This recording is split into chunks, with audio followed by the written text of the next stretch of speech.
संकटा मैया की जय। देखो ये प्राचीन काल की कथा है, बहुत पुराने से संकटा मैया सबका पूरा करती चली आ रही हैं, इसीलिए अभी तक सब लोग करते हैं।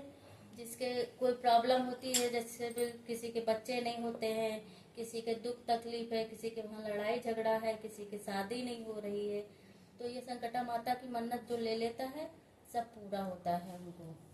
तो इसीलिए ये कहानी चली आ रही है। आज इनके घर में पूजा है और हम कहानी कहने जा रहे हैं। बोल गणेश जी भगवान की जय। तो एक सास और एक बहू थी। तो सास बहू में बहुत प्यार था। तो एक दिन एक जने बगल में संकटा माता की कथा और पूजा थी, तो सास को जाना था, तो जल्दी जल्दी काम निपटा रही थी, नहा धो के कहने लगी कि हमको पूजा में जाना है। तो पहले की बहुएं बाहर निकलती नहीं थी बेचारी, तो वो सोची कि मम्मी से हम कहें कि हमको भी ले चले। तो सास से कहने लगी, अम्मा तुम जा रही हो संकटा माता की कथा में पूजा में, हमको भी लेती चलो। तो कही नहीं बहू, हम तुमको कहाँ ले चलेंगे, तुम घर ही में रहो। और बेचारी उदास हो गई।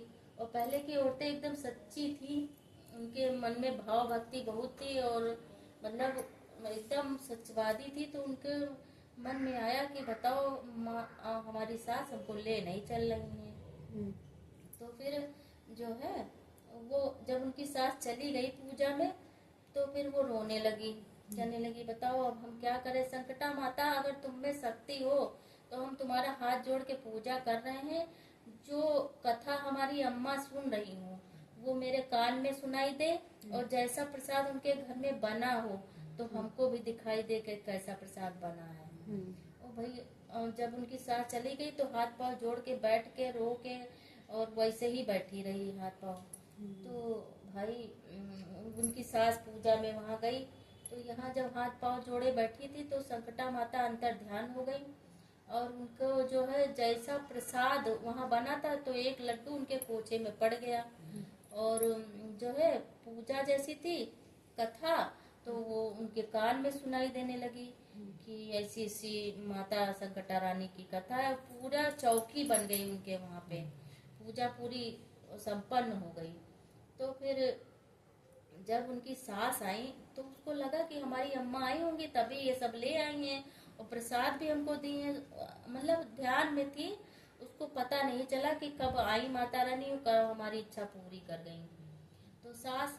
तो सास को देख रही इधर उधर, तो सास तो कहीं दिख ही नहीं रही। अरे तो कौन दे गया ये प्रसाद, संकटा माता का है क्या है। तो जब सास आई तो कहने लगी कि अरे ये कैसे तुम प्रसाद कहाँ से लाई और ये पूजा पाठ का तुम्हारे घर में कहाँ से आया।